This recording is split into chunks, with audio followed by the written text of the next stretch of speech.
हाय दोस्तों, good morning. देव class में आपका स्वागत है। दोस्तों, आज आप लोगों को हम पढ़ाएंगे कि विस्थापन या प्रतिस्थापन अभिक्रिया क्या होती है। दोस्तों, कल आप लोगों को हम पढ़ाए थे संयोजन अभिक्रिया और वियोजन अभिक्रिया के बारे में बताए थे। दोस्तों, आज आप लोगों के लिए हम लाए हैं कि विस्थापन तथा प्रतिस्थापन अभिक्रिया क्या होती है। ये रासायनिक अभिक्रिया के प्रकार के अंतर्गत आते हैं। दोस्तों, there are 4 types of chemical reaction. आप लोगों को हम बता दिए थे दोस्तों कि 4 प्रकार की रासायनिक अभिक्रियाएं होती हैं। कौन कौन सी? तो संयोजन, वियोजन, विस्थापन या प्रतिस्थापन अभिक्रिया। और चौथी जो होती है दोस्तों, वो ऊष्माक्षेपी या ऊष्माशोषी अभिक्रिया कहलाती है। ठीक है दोस्तों, तो आज आप लोगों को हम पढ़ाएंगे कि विस्थापन और प्रतिस्थापन अभिक्रिया क्या कहलाती है। ठीक है दोस्तों, आइए देखते हैं हम कि विस्थापन और प्रतिस्थापन अभिक्रियाएं क्या होती है। दोस्तों, पहले आप नोट कर लीजिए, यहाँ पर हेडिंग बना लीजिए, विस्थापन अभिक्रिया। क्या नोट कर लीजिए दोस्तों? विस्थापन अभिक्रिया। अब देखिए दोस्तों, अगर इसको आप डिफाइन करना चाहते हो तो कैसे आप डिफाइन करते हो दोस्तों? तो नोट करिए कि वे अभिक्रियाएं जो किसी अन्य यौगिक में किसी अन्य तत्व का स्थान ले लेती है, तो इन अभिक्रियाओं को ही विस्थापन अभिक्रियाएं कहते हैं। ठीक है दोस्तों, जैसे मान लिया जाए कि यहाँ पर 2 लड़के खड़े हैं। ठीक है ना, 2 लड़के खड़े हैं और एक तीसरा यहाँ पर खड़ा है। ठीक है दोस्तों, ये तीसरा वाला क्या करेगा कि तुरंत आएगा और इनका स्थान ले लेगा और इनको यहाँ से क्या कर देगा, अपने स्थान पर भेज देता है। ठीक है दोस्तों, यानी विस्थापित कर देता है, तो उसको हम विस्थापन अभिक्रियाएं कहते हैं। ठीक है दोस्तों, समझ में आया आप लोगों को? तो आइए हम इसको परिभाषित करते हैं दोस्तों कि कैसे हम विस्थापन अभिक्रिया को परिभाषित करेंगे। तो नोट करिए, इसमें वे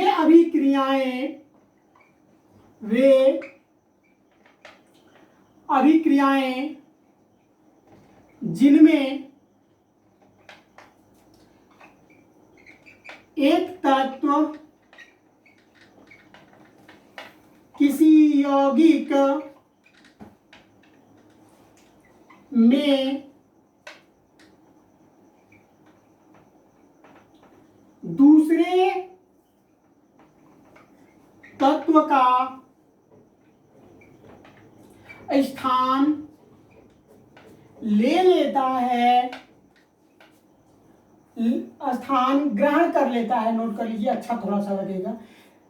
स्थान ग्रहण कर लेता है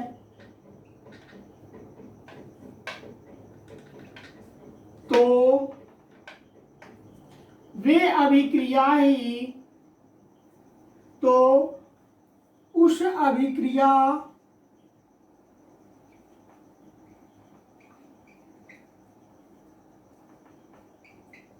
को ही उस अभिक्रिया अभिक्रिया को ही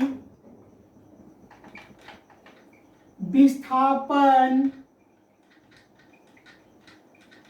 अभिक्रिया कहते हैं। ठीक है दोस्तों, विस्थापन अभिक्रिया कहते हैं। देखिए, इनमें एकल विस्थापन होता है दोस्तों। एकल विस्थापन अभी आप लोगों को रिएक्शन के माध्यम से हम बता देंगे।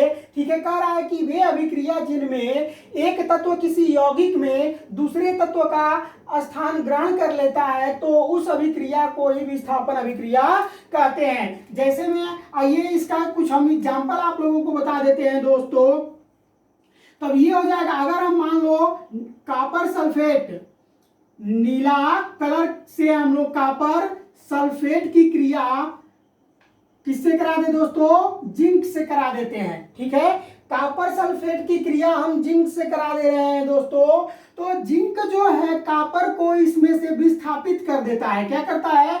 जिंक जो है कॉपर को इस कॉपर सल्फेट में से विस्थापित कर देता है दोस्तों, और क्या बना लेता है? जिंक सल्फेट और प्लस कॉपर को ये क्या कर देता है? विस्थापित, यानी कि बाहर कर देता है, बाहर निकाल देता है और कॉपर का स्थान ग्रहण कर लेता है। ठीक है दोस्तों, इसको आप जिंक से भी क्रिया कॉपर सल्फेट की करा सकते हैं, ठीक है ना। इसी रिएक्शन को आप इस टाइप से भी लिख सकते हो दोस्तों, अगर हम जिंक की क्रिया कॉपर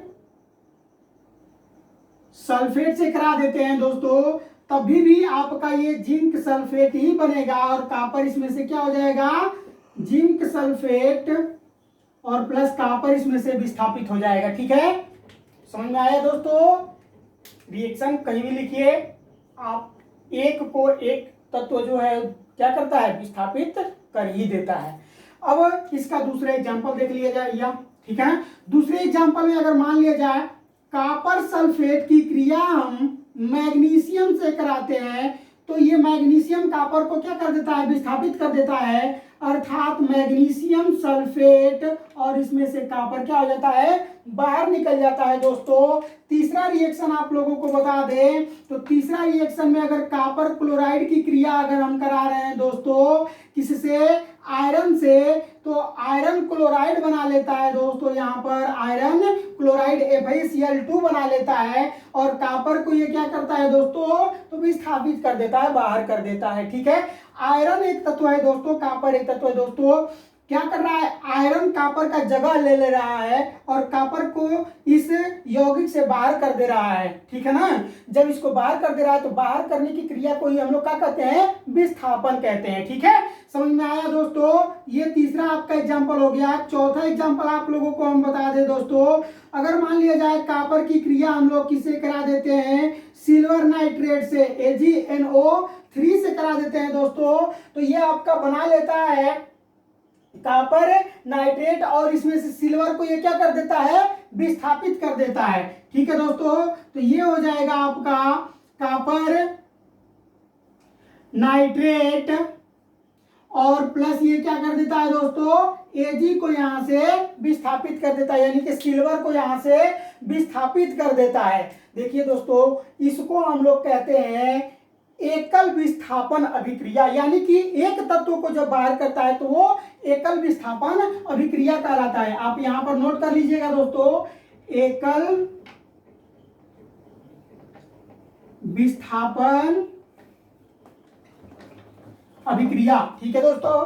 तो इतना आप नोट कर लिए, स्क्रीनशॉट कर लीजिए या फिर इसको नोट कर लीजिए, ठीक है। अब इसको हम रफ करेंगे, आगे बढ़ेंगे दोस्तों, ठीक है। तो अभी तो बताए हैं एकल विस्थापन के बारे में, ठीक है। अब आप लोगों को हम बताएंगे दोस्तों कि विस्थापन में द्विविस्थापन कैसे होता है। तो हेडिंग बना लीजिए आप लोग, द्विविस्थापन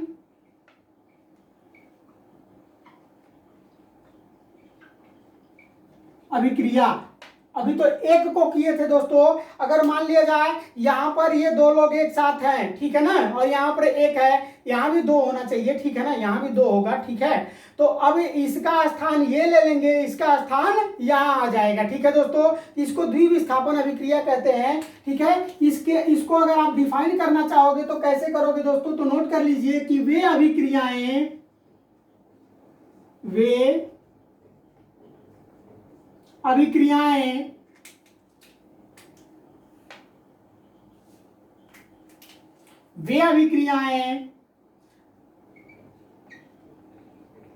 जिनमें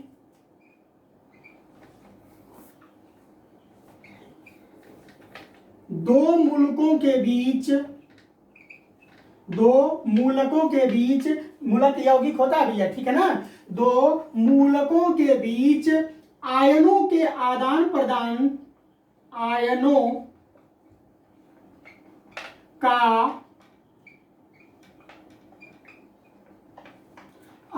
प्रदान होता है, तो वे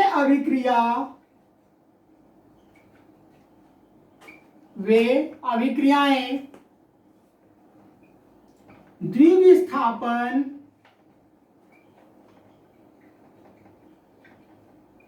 अभिक्रियाएं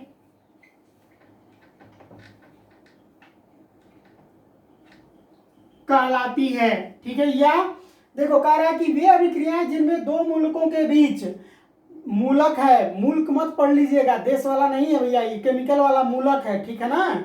मूलकों के बीच आयनों का आदान प्रदान होता है तो वे अभिक्रियाएं द्विविस्थापन अभिक्रियाएं कहलाती है। आइए इसका कुछ हम एग्जांपल देख लेते हैं दोस्तों। जैसे अगर मान लिया जाए लेड नाइट्रेट की क्रिया हम लोग PbNO3 की क्रिया अगर हम लोग दोस्तों करा रहे हैं पोटेशियम आयोडाइड से, किससे करा रहे हैं भैया, पोटेशियम आयोडाइड से करा रहे हैं, तो ये बना लेगा लेड आयोडाइड बना लेगा दोस्तों। क्या बनाएगा यहाँ पर, लेड आयोडाइड बना लेगा और प्लस ये क्या बना लेंगे, पोटेशियम नाइट्रेट। ठीक है दोस्तों, KNO3 बना लेंगे। ठीक है, बैलेंस के बारे में बाद में बात करेंगे हम, ठीक है ना। बैलेंस आप लोगों को पढ़ा दिया है दोस्तों, बैलेंस आप अपने आप कर लीजिएगा। ठीक है, आप हमारे प्लेलिस्ट में जाकर के देख लीजिएगा बैलेंस कर कैसे किया जाता है। ठीक है ना।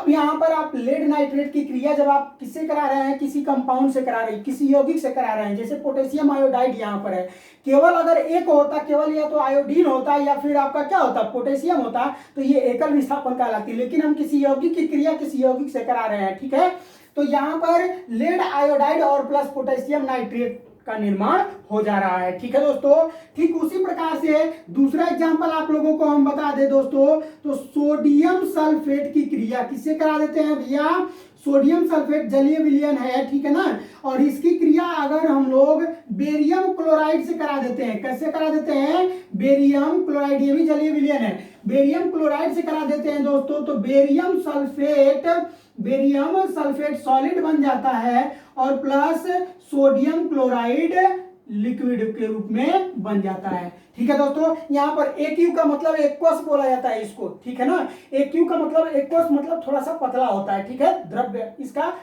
पतला होता है। ठीक है दोस्तों, अब तीसरा आप लोगों को हम एग्जाम्पल बता दे रहे हैं। तो अगर तीसरे एग्जाम्पल में आप हम बात कर लेते हैं दोस्तों, तो ये अगर हम सिल्वर नाइट्रेट की क्रिया यानी कि AgNO3 की क्रिया दोस्तों पोटेशियम किससे करा देते हैं हम लोग, पोटेशियम क्लोराइड से करा देते हैं, पोटेशियम क्लोराइड से करा देते हैं दोस्तों, तो ये आपका AgCl2 पोटेशियम क्लोराइड से कराते हैं AgCl2 और प्लस ये क्या हो जाता है KNO3 का निर्माण हो जाता है। यहाँ पर Cl2 मत करिए दोस्तों, ठीक है ना।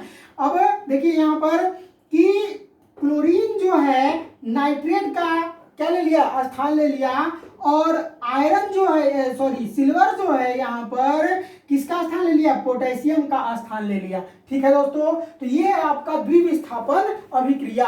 अब आप लोगों को पढ़ाएंगे दोस्तों ऊष्माक्षेपी तथा ऊष्माशोषी अभिक्रिया क्या होती है, और इस टॉपिक को आप लोगों को हम अपने अगले टॉपिक में बताएंगे दोस्तों। यहाँ पर आप लोगों को विस्थापन और प्रतिस्थापन अभिक्रियाओं के बारे में बता दिए हैं दोस्तों। ठीक है, तो अगर वीडियो ये आपको पसंद आया है दोस्तों, अधिक से अधिक इसको अपने दोस्तों में शेयर कीजिए ताकि उनका भी लॉकडाउन में समस्या सॉल्व हो सके। आप बताइए दोस्तों, और वीडियो को लाइक करना ना भूलिए, क्योंकि दोस्तों देखिए अगर आप लाइक करते हो वीडियो को, थोड़ा सा मनोबल हम लोगों का बढ़ता है दोस्तों कि हाँ बच्चे इतने हमसे सही समझ पा रहे हैं, और फिर हम लोग और अधिक नया नया टॉपिक लाते हैं दोस्तों, समझाने का तरीका नया खोजते हैं आप लोगों को। ठीक है, तो अगर आप हमारे चैनल को सब्सक्राइब नहीं किए हैं दोस्तों, तो आप हमारे चैनल को सब्सक्राइब कीजिए, बेल आइकन का बटन दबाइए दोस्तों।